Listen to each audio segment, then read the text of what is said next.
Skala pH. Skala pH ialah satu skala bernombor yang digunakan untuk mengukur keasidan atau kealkalian suatu larutan aqueous berdasarkan kepekatan ion hidrogen dalam aqueous itu. Contohnya, pH ini dikira dengan menggunakan persamaan ni. Itu pH sama dengan negatif log. Ini adalah kepekatan ion hidrogen. Okay. Jadi kurungan H positif ini adalah kepekatan ion hidrogen. Jadi pH dikira mengikut kepekatan ion hidrogen di dalam satu larutan. Nilai pH bagi larutan neutral ialah 7. Ini adalah kerana kepekatan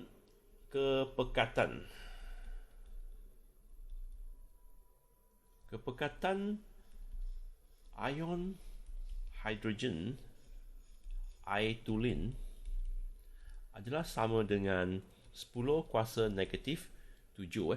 Jadi kalau kepekatan dia adalah 10 kuasa negatif 7, maka pH dia adalah sama dengan negatif log kepekatan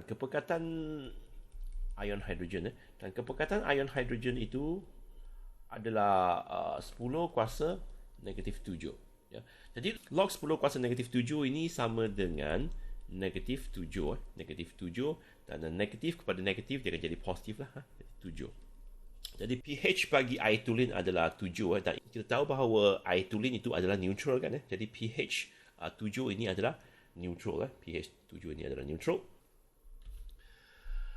pH larutan aqueous akan turun apabila kepekatan ion hidrogen meningkat. Mari kita buat beberapa pengiraan. Katakan kalau bagi air, kepekatan ion hidrogen dia adalah 10 kuasa negatif 7. Katakan cuka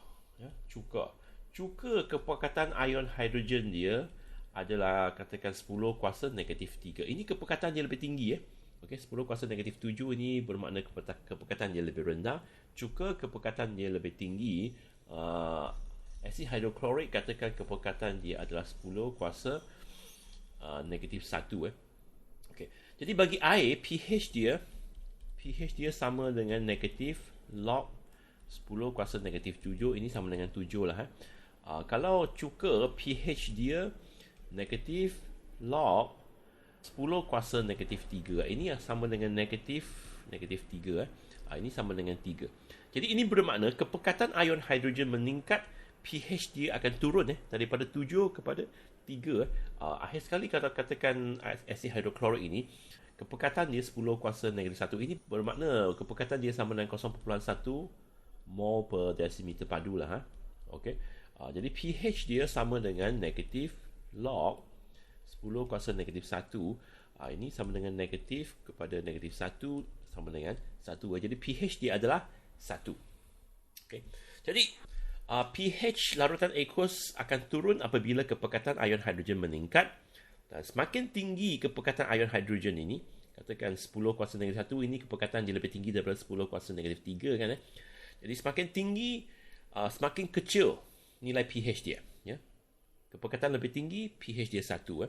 Kepekatan dia lebih rendah, pH dia 3. Kalau neutral, pH dia 7.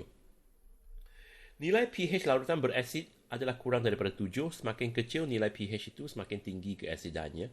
Jadi semua asid mempunyai kepekatan ion hidrogen yang lebih tinggi daripada 10 kuasa negatif 7. Maka nilai pH dia mesti kurang daripada 7. Ya, okay.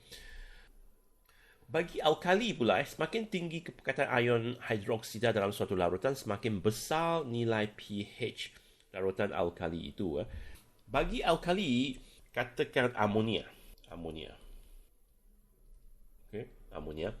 Kepekatan ion hidrogen dia sentiasa lebih besar daripada 10 kuasa negatif 7.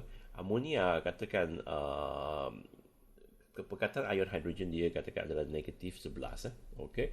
Natrium hydroksida yang mempunyai kepekatan 0.1. Okay. Kalau kepekatan ion hidroksida dia lebih tinggi, kepekatan ion hidrogen dia akan menjadi lebih rendah. Natrium hydroksida ini kepekatan ion hidrogen dia mungkin 10 kuasa negatif 14. Okey. Jadi bagi amonia ini pH dia pH dia sama dengan negatif log kuasa negatif 11 ni sama dengan 11 lah. Dan bagi natrium hydroksida pH dia sama dengan negatif log 10 kuasa negatif 14. Jadi ini jadi 14 lah. Okey. Jadi semakin tinggi ion hidroksida, semakin rendah kepekatan ion hidrogen dan semakin tinggi nilai pH. Semakin besar nilai pH. Dan bagi semua alkali, nilai pH dia adalah lebih besar daripada 7. Ya, ini adalah apa yang kita perlu tahu tentang skala pH. Skala pH itu adalah satu pengukuran kepekatan ion hidrogen di dalam satu larutan. Ya, kalau neutral, pH dia adalah 7, kurang daripada 7 dia adalah asid, lebih daripada 7 dia adalah alkali.